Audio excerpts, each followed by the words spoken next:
वालेकुम क्लास। तो हो उम्मीद करता हूँ आप लोग सारे खैरियत से होंगे।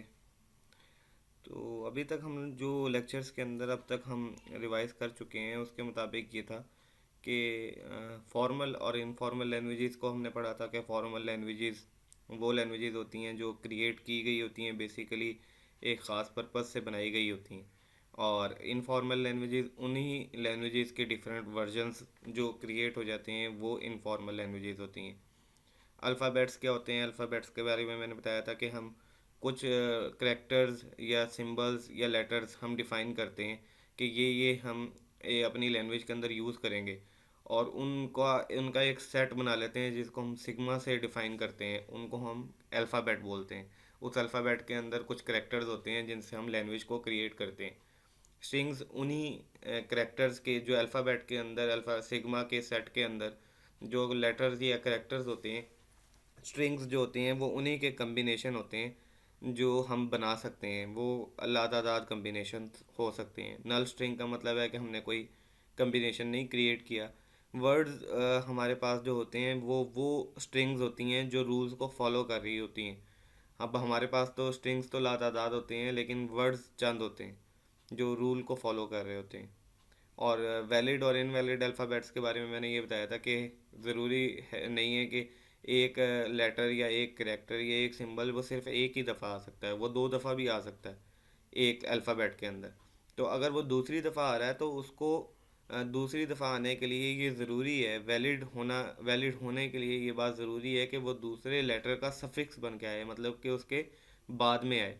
अगर वो प्रीफिक्स बन के आता है, दूसरी दफ़ा रिपीट होता है एक ही अल्फ़ाबेट के अंदर, और दूसरी दफ़ा वो प्रीफिक्स बन के रिपीट हो जाता है। प्रीफिक्स का मैंने मतलब बताया था कि मतलब पहले आना, और सफिक्स का मतलब था कि बाद में आना। अगर तो प्रीफिक्स बन के आता है तो वो इनवैलिड अल्फ़ाबेट हो जाता है, अगर वो सफिक्स बन के आता है तो वो वैलिड अल्फ़ाबेट होता है। लेंथ ऑफ अ स्ट्रिंग मैंने बताया था कि हमारे पास जितनी भी जो स्ट्रिंग बनती है उसके अंदर जितने करेक्टर्स या लेटर्स मौजूद होते हैं वो उसकी लेंथ होती है। रिवर्स ऑफ अ स्ट्रिंग जो होती है वो उसी जो स्ट्रिंग को क्रिएट किया गया होता है उसी को अगर हम इन्वर्स कर दें या उल्ट कर दें बिल्कुल उसका ऑर्डर, तो वो रिवर्स ऑफ स्ट्रिंग हो जाती है। उसके बाद डिफाइनिंग लैंग्वेजेस के बारे में हमने बताया था कि हम किस तरह से लैंग्वेजेस को डिफ़ाइन कर सकते हैं, जिसके अंदर मैंने वर्ड्स का और रूल्स के बारे में बताया था और वैलिड और इनवैलिड के बारे में बताया था। पावर ऑफ अल्फ़ाबेट और पावर ऑफ स्ट्रिंग ये सबसे इम्पोर्टेंट कॉन्सेप्ट्स थे जिनके बारे में मैंने पिछले लेक्चर के अंदर भी काफ़ी ज़ोर दिया था कि ये आप लोगों को कॉन्सेप्ट लाजमी समझना बहुत ज़्यादा ज़रूरी है, क्योंकि आगे ये चीज़ कंटिन्यू रहेगी। पावर ऑफ अल्फ़ाबेट के बारे में मैंने ये बताया था, ये दोबारा से एक दफ़ा रिपीट करवा देता हूँ मैं, कि पावर ऑफ अल्फ़ाबेट जो था मैंने ये कहा था कि जो पावर होगी ये बात बताएगी कि आप जितनी भी स्ट्रिंग्स क्रिएट करेंगे उसकी लेंथ पावर के बराबर होगी। Determines that the strings made from alphabet will be of length equal to power of alphabet. मतलब इससे क्रिएट की गई जितनी भी स्ट्रिंग्स होंगी, ये जितनी भी स्ट्रिंग्स होंगी उनकी लेंथ टू से ज़्यादा नहीं हो सकती। दूसरी बात ये बताई थी कि ये पावर जो है ये डिटरमाइन भी कर रही है कि आपकी इस अल्फ़ाबेट से ये जो sigma is equal to A B की पावर टू है होल सेट की, इससे आपकी कितनी स्ट्रिंग्स टोटल क्रिएट हो सकती हैं। इसके अंदर दो लेटर हैं, दो letter multiply by two is equal to four, मतलब कि आपकी फोर स्ट्रिंग्स क्रिएट हो सकती हैं। अगर इसके अंदर तीन लेटर्स मौजूद होते तो तीन लेटर्स का मतलब ये नहीं है कि थ्री मल्टीप्लाई बाय टू, इसका मतलब ये है कि थ्री की पावर टू। हम पावर को कैलकुलेट हमेशा इस तरह करते हैं कि जो हमारे पास अमाउंट होती है उसी को उसी से मल्टीप्लाई कर देते हैं। मतलब कि अगर इसके अंदर तीन लेटर्स होंगे तो three multiply by three is equal to six strings हम क्रिएट कर सकते हैं। तो और थ्री सिक्स जो स्ट्रिंग्स होंगी उनकी लेंथ सिर्फ टू टू ही हो सकती है, इससे ज़्यादा नहीं हो सकती। दूसरी चीज़ क्या थी कि पावर ऑफ ही लेटर के ऊपर स्ट्रिंग के, इसके अंदर हम अल्फ़ाबेट की बात कर रहे थे, पूरे अल्फ़ाबेट की, जिससे हम लैंग्वेज को क्रिएट करेंगे और इससे डिफरेंट स्ट्रिंग्स क्रिएट करेंगे। और ये जो हैं ये इस अल्फ़ाबेट की स्ट्रिंग्स हैं, इस अल्फ़ाबेट की ये स्ट्रिंग्स हैं। अगर इन स्ट्रिंग्स के ऊपर भी कोई पावर आ जाती है, जैसे कि ये ए बी की पावर टू और सी, इस स्ट्रिंग के ऊपर भी अगर पावर आ गई तो इसका मतलब ये है कि जिस लेटर के ऊपर पावर आ रही है उसको हमने रिपीट कर देना है, जितनी पावर है उतनी दफ़ा। अगर इसके ऊपर ए बी की पावर 4 होता और फिर सी होता तो इसका मतलब था A B B B B और सी। तो ये दोबारा से कॉन्सेप्ट रिवाइज कर दिए। अब आगे आज जो हमने पढ़ना है वो था, दो तरह के हमारे पास टाइप्स हैं जिससे हम पावर्स को मैनिपुलेट कर सकते हैं, पावर्स को यूज़ कर सकते हैं किसी भी लैंग्वेज के लिए। वो कौन कौन से हैं? एक क्लीन स्टार, क्लीन क्लियर और क्लीन ऑपरेटर। ये तीनों एक ही नाम है, तीनों एक ही टाइप हैं जिनके तीन डिफरेंट नाम हैं। और दूसरी है हमारे पास क्लीन प्लस, क्लीन पॉजिटिव और पॉजिटिव क्लियर। ये तीनों भी एक ही टाइप के तीन नाम हैं। तो आए अब इनको समझने की कोशिश करते हैं कि ये क्लीन स्टार और क्लीन प्लस ये दो किन किस तरह की प्रॉपर्टीज़ हैं, या किस तरह की ये पावर की प्रॉपर्टीज़ हैं और किस तरह से वर्क करती हैं। मैंने कोशिश की है कि साथ आपको जो पावर ऑफ अल्फ़ाबेट और पावर ऑफ स्ट्रिंग ओरिजिनल थी उनको उनके एग्जांपल साथ दूं, ताकि आपको उसके अंदर और इनके अंदर फ़र्क समझ आ सके। तो पहली बात जो बेसिक बात है कि वो है क्या क्लीन स्टार, क्लीन क्लियर या क्लीन ऑपरेटर। वो बात ये है कि it is undermined power represent infinite number of terms can be made including empty string. हमने इससे लातादाद स्ट्रिंग्स बना सकते हैं, लातादाद नंबर ऑफ टर्म्स बना सकते हैं। लेकिन हमारे पास कंपलसेशन ये है कि मजबूरी ये है और हमारे पास रूल ये है कि इस क्लीन स्टार जब भी लगा हुआ होगा, पावर के ऊपर क्लीन स्टार लगी हुई होगी, तो इसका अल्फ़ाबेट के ऊपर या स्ट्रिंग के ऊपर, इसका मतलब ये होगा कि हमने एम्प्टी स्ट्रिंग को हर हाल में इंक्लूड करना ही करना है। जब भी क्लीन स्टार, क्लीन क्लियर या क्लीन ऑपरेटर लगा हुआ होगा किसी भी अल्फ़ाबेट पे या स्ट्रिंग पे, तो इसका मतलब ये है कि हमने एम्प्टी स्ट्रिंग को हर हाल में इंक्लूड करना ही करना है। मतलब ये है, अब जैसे हमारे पास अल्फ़ाबेट था जिसको हम सिग्मा से डिनोट करते थे। अगर अल्फ़ाबेट के ऊपर पावर 2 होती तो वो पावर ऑफ अल्फ़ाबेट होती, जिसको मैंने तरीका कैलकुलेट करने का आपको प्रीवियस लेक्चर्स में बताया था और अभी दोबारा मैंने उसको रिवाइज भी करवाया। लेकिन अगर इसके ऊपर क्लीन स्टार लगा हुआ होगा तो इसका मतलब है इस अल्फ़ाबेट के ऊपर स्टार लगा हुआ होगा। जिसके अंदर अगर स्टार लगा हुआ होगा तो हमें ये बात पता लग रही होगी कि हमने इसके अंदर एम्प्टी स्ट्रिंग को इंक्लूड करना ही करना है बाकी सब स्ट्रिंग्स के साथ। और ये जो क्लीन स्टार है ये सिर्फ अल्फ़ाबेट के ऊपर नहीं लग सकता, ये स्ट्रिंग्स के ऊपर भी लग सकता है। तो एग्जांपल देखते हैं, तब आपको बात बिल्कुल क्लियर हो जाएगी। क्लीन स्टार अगर अल्फ़ाबेट के ऊपर लगता है तो पहले, उससे पहले मैं आपको दोबारा से ये बता देता हूँ कि अगर हम अल्फ़ाबेट के ऊपर पावर लगा रहे थे तो हम उसको इस तरह से कैलकुलेट कर रहे थे कि दो जो हैं लेटर्स हैं, 2 की पावर 2 है तो 2 की पावर 2 = 4, मतलब हम 4 स्ट्रिंग्स बना सकते हैं जिनकी लेंथ 2 ही हो सकती है। अगर अल्फ़ाबेट के ऊपर स्टार लगा हुआ है, मतलब कि क्लीन स्टार हमारे पास पावर लगी हुई है, इसका मतलब ये है कि एक तो पहली बात कि एम्प्टी स्ट्रिंग को हर हाल में इंक्लूड करना ही करना है, और दूसरी बात ये है कि हम इसकी फिर लातादाद जितने भी अनलिमिटेड स्ट्रिंग्स क्रिएट कर सकते हैं अनलिमिटेड लेंथ के साथ। A B A B so on, जितनी भी स्ट्रिंग्स हम क्रिएट करना चाहें हम कर सकते हैं। लेकिन कंपलसेशन ये है कि हमने एम्प्टी स्ट्रिंग को हर हाल में इंक्लूड करना ही करना है। ये तो थी अल्फ़ाबेट के ऊपर क्लीन स्टार लगाया था हमने। अगर हम स्ट्रिंग के ऊपर जो है वो क्लीन स्टार को लगाते हैं, तो पहले स्ट्रिंग के ऊपर अगर हम पावर लगा रहे थे उसका मतलब ये था कि जिस लेटर के ऊपर पावर आ रही है, पावर ऑफ स्ट्रिंग के अंदर जिस लेटर के ऊपर पावर आ रही थी उसको हम देखते थे कि हमने उसको इतनी दफ़ा रिपीट कर दिया। तो स्टार का मतलब क्या था, मैंने अभी आपको बताया कि स्टार अगर क्लीन स्टार लग रहा है तो हम लगातार दफ़ा उसको रिपीट कर सकते हैं। लेकिन इसके अंदर कंपलसेशन वही है कि हम एम्प्टी स्ट्रिंग को हर हाल में इंक्लूड करेंगे, और हमने एम्प्टी स्ट्रिंग को इंक्लूड करना है और इसके अंदर एम्प्टी स्ट्रिंग को इंक्लूड कर सकते हैं। तो स्ट्रिंग के अंदर अगर स्ट्रिंग के ऊपर स्टार लगा हुआ है तो इसका मतलब ये है कि हम इसको लगातार दफ़ा हम कर सकते हैं। हमारी मर्ज़ी है ये कि हम इसको कितनी भी दफ़ा हम इसको कैलकुलेट कर लें या स्ट्रिंग्स बना लें। तो हम इसको एम्प्टी स्ट्रिंग, यहाँ पर अब बी का मतलब ये है कि इसके अंदर हमने एम्प्टी स्ट्रिंग भी यूज़ कर सकते हैं।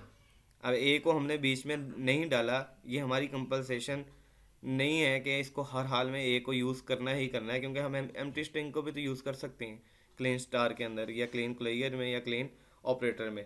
तो हमने बी यूज़ कर दिया। ए को हम लातादार दफ़ा भी यूज़ कर सकते हैं, ये हमारी मर्ज़ी है, हम जितनी मर्ज़ी दफ़ा यूज़ कर सकते हैं। ए इसके अंदर इतनी अनलिमिटेड दफ़ा हम कुछ भी उसके अंदर यूज़ कर सकते हैं। तो ये था जी हमारे पास क्लीन स्टार हमारी स्ट्रिंग के ऊपर। तो पावर ऑफ स्ट्रिंग के अंदर ये था कि जितनी दफ़ा भी लेटर के ऊपर पावर लगी हुई है उसको हमने उतनी दफ़ा रिपीट कर देना है। जबकि अगर स्टार लगा हुआ है तो हम उसको अपनी मर्ज़ी से अनलिमिटेड टाइम्स हम उसको रिपीट कर सकते हैं। और हम हमारे अंदर हमारे पास क्लीन स्टार के अंदर ये गुंजाइश भी है, हम इसके अंदर एम्प्टी स्ट्रिंग को भी इंक्लूड कर सकते हैं। दूसरी थी हमारे पास जी क्लीन प्लस, क्लीन पॉजिटिव या पॉजिटिव क्लियर। अब क्लीन स्टार में और क्लीन प्लस में दोनों में सिर्फ और सिर्फ एक फ़र्क है। क्लीन स्टार के अंदर हमने पावर उसके अंदर हमने ये देखा कि हम उसके अंदर एम्प्टी स्ट्रिंग को इंक्लूड कर सकते हैं। क्लीन प्लस के अंदर हम एम्प्टी स्ट्रिंग को इंक्लूड नहीं कर सकते, ये हमारे पास मजबूरी है। ये कंपलसेशन है कि क्लीन प्लस के अंदर हम किसी सूरत भी एम्प्टी स्ट्रिंग को इंक्लूड नहीं कर सकते। तो हमारे पास सिर्फ फ़र्क इतना है, उसको हम अल्फ़ाबेट के ऊपर स्टार से डिनोट कर रहे थे, इसको हम क्लीन प्लस को अल्फ़ाबेट के ऊपर प्लस से डिनोट करते हैं।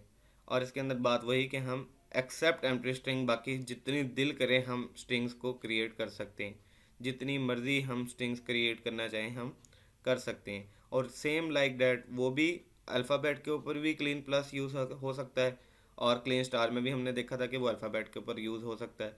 और उसी तरह ये स्ट्रिंग के ऊपर भी यूज़ हो सकता है, जबकि क्लीन स्टार के अंदर भी हमने देखा था कि वो स्ट्रिंग के ऊपर भी यूज़ हो सकता था। तो फ़र्क सिर्फ और सिर्फ इतना है कि क्लीन स्टार के अंदर हम एम्प्टी स्ट्रिंग को यूज़ कर रहे थे, एम्प्टी स्ट्रिंग को यूज़ कर सकते थे, और क्लीन प्लस के अंदर हम किसी सूरत एम्प्टी स्ट्रिंग को यूज़ नहीं कर सकते। अब अगर क्लीन प्लस जो है वो हमारे अल्फ़ाबेट के ऊपर आता है, तो सेम लाइक डैट अगर पावर ऑफ अल्फ़ाबेट 2 थी तो हम उसके अंदर ये करते थे कि 2 multiply by 2 is equal to 4, हम 4 स्ट्रिंग्स क्रिएट कर सकते थे, जिनकी हर एक स्ट्रिंग की जो लेंथ है वो 2 ही होना कंपलसरी थी। जबकि अल्फ़ाबेट अगर हमारे पास अल्फ़ाबेट के ऊपर क्लीन प्लस लगा हुआ है, मतलब कि उसकी पावर प्लस है, तो इसका मतलब ये है कि हम उसकी लातादाद स्ट्रिंग्स क्रिएट कर सकते हैं, लेकिन उसके अंदर एम्प्टी स्ट्रिंग नहीं आ सकती। ये देखें इसके अंदर यहाँ पर एम्प्टी स्ट्रिंग नहीं मौजूद। बाकी हम जितनी ये देखें ए बी ये लातादार स्ट्रिंग्स क्रिएट कर सकते हैं इस अल्फ़ाबेट से। जबकि अगर यही जो क्लीन प्लस है ये स्ट्रिंग के ऊपर लग जाता है, तो पहले हमने ये देखा था कि ए के ऊपर अगर 2 है, पावर ऑफ स्ट्रिंग जो है वो 2 है, तो हमने ए को 2 दफ़ा रिपीट करना है। अगर ए के ऊपर प्लस लगा हुआ है, ये देखें पावर ऑफ स्ट्रिंग जो है वो क्लीन प्लस है, तो इसका मतलब ये है कि हम इसको लातादाद दफ़ा यूज़ कर सकते हैं, लेकिन इसके अंदर बी नहीं आ सकता, ए का आना हर हाल में ज़रूरी है, क्योंकि यहाँ पर एम्प्टी स्ट्रिंग किसी सूरत भी नहीं आ सकती। क्लीन प्लस की ये मजबूरी है, क्लीन प्लस का ये रूल है कि इसके अंदर एम्प्टी स्ट्रिंग नहीं आ सकती। तो एक दफ़ा ए आएगा ही आएगा लाजमी हर हाल में। ये नहीं हो सकता कि इसकी जो स्ट्रिंग है वो बी हो जाए, क्योंकि एम्प्टी स्ट्रिंग नहीं आ सकती। तो ये था क्लीन प्लस और क्लीन स्टार। जो लास्ट कॉन्सेप्ट है आज के लेक्चर का वो ये है कि लेक्सोग्राफिक ऑर्डर होता है हमारे पास एक, ये एक रूल है जिसको हम बोलते हैं लेक्सिकोग्राफिक ऑर्डर। लेक्सिकोग्राफिक ऑर्डर हमें ये बताता है कि जब भी हम स्ट्रिंग्स को क्रिएट करेंगे, तो हमारे पास शॉर्टेस्ट लेंथ की जो स्ट्रिंग होगी वो पहले आएगी, उससे बड़ी, फिर उससे बड़ी, फिर उससे बड़ी। जैसे कि मैंने एग्जांपल में देखी है कि इसकी लेंथ 1 है, फिर 2 लेंथ की, फिर 3 लेंथ की, फिर 4 लेंथ की। ये लेक्सिकोग्राफिक ऑर्डर ये एक कॉन्सेप्ट है जो हम स्ट्रिंग के ऊपर अगर हम इम्प्लीमेंट करते हैं तो हमारी स्ट्रिंग्स इस रूल के तहत फिर आगे क्रिएट होंगी। तो अब सवाल ये पैदा होता है कि ये जो क्लीन स्टार या क्लीन प्लस, ये जो पावर्स की हम प्रॉपर्टीज़ हैं या पावर्स की डिफरेंट टाइप्स हैं, ये हम क्यों यूज़ करते हैं। तो मैंने आपको को जब मैंने स्टार्ट किया था ये लैंग्वेज के सिमेंटिक्स को पढ़ाना, तो मैंने आपको ये बात बताई थी कि हर मशीन की एक स्पेसिफिक लैंग्वेज होती है जो वो उसको ही अंडरस्टैंड कर सकती है। एटीएम की अपनी एक लैंग्वेज है, कैलकुलेटर की अपनी लैंग्वेज है, कंप्यूटर की एक अपनी लैंग्वेज है। हर किसी लैंग्वेज का कुछ रिस्ट्रिक्शंस होती हैं, कुछ उनके रूल्स होते हैं जो वो उन्हीं रूल्स को और उन्हीं रिस्ट्रिक्शंस को फॉलो कर सकती हैं। तो उनको लैंग्वेज को रिस्ट्रिक्ट करने के लिए हम डिफरेंट रूल्स इम्प्लीमेंट करते हैं। तो उन रूल्स के लिए हमारे पास ये टाइप्स हैं ताकि हम उन रूल्स को इम्प्लीमेंट कर सकें। फॉर एग्ज़ाम्पल अगर हमने ये कंपलसरी करना है कि आपने जितनी भी वर्ड बनाने हैं हर एक के अंदर जो है वो ए लाजमी होना चाहिए, तो फिर इसका मतलब ये है कि हम क्लीन प्लस लगा देंगे। क्लीन प्लस लगा देंगे किसी एक उसके ऊपर लेटर के ऊपर, तो वो हर हाल में लाजमी आएगा, अदरवाइज़ वो स्ट्रिंग क्रिएट ही नहीं हो सकेगी। तो इसका मतलब ये हुआ कि हम एम्प्टी स्ट्रिंग तो क्लीन प्लस में क्रिएट कर नहीं सकते, तो उसके अंदर फिर ए जो है वो लाजमी हो जाएगा हमारे पास। तो इस तरह के रूल्स क्रिएट करने के लिए हमारे पास ये डिफरेंट दो प्रॉपर्टीज़ थी, क्लीन प्लस और क्लीन स्टार। होप तो आपको पूरा लेक्चर समझ आ गया होगा। तो मैंने लास्ट टाइम भी ये एक अनाउंसमेंट में बात की थी, तो डोंट नो वाई, क्योंकि जो डिफरेंट स्टूडेंट्स जो हैं वो अनाउंसमेंट को गौर से पढ़ते नहीं हैं शायद। तो आपको अगर लेक्चर से मुतल्लिक कोई भी सवाल हुआ करे, किसी भी टाइप का कोई बात ना समझ आया करे, तो लेक्चर टाइमिंग के अंदर आप लाजमी मेरे से कांटेक्ट किया। से कहा हुआ है कि व्हाट्सएप के ग्रुप्स के अंदर, ग्रुप्स बनवाने का जो मकसद था वो भी यही था कि व्हाट्सएप के ग्रुप के ऊपर अगर आप पूछते हैं कोई सवाल, तो आप अपनी वॉइस रिकॉर्डिंग के अंदर पूछ सकते हैं, मुझे स्क्रीनशॉट्स भेज सकते हैं। कमेंट्स के अंदर आप इस तरह से अपने सवाल को एलेबोरेट नहीं कर पाते जिस तरह से आप करना चाह रहे होते। तो व्हाट्सएप आपको ये देता है, फंक्शनैलिटी देता है कि आप उसके अंदर अपने स्क्रीनशॉट को भेजें, आप वॉइस नोट को भेजें। आपको फिर जब तक सवाल नहीं समझ आ रहा आप मेरे से पूछते रहें। तो लाजमी कोई बात अगर ना समझ आया करे तो पूछा करें, अगर समझ आ जाती है ये तो बहुत अच्छी बात है। तो मैं अपनी तरफ से वैसे पूरी ट्राई करता हूँ कि आपको आसान तरीन लेक्चर्स क्रिएट करके दूँ और आसान तरीन एग्जांपल्स के साथ क्रिएट करके दूँ जिससे आपको हर एक बात समझ आ सके। ठीक है जी, थैंक यू।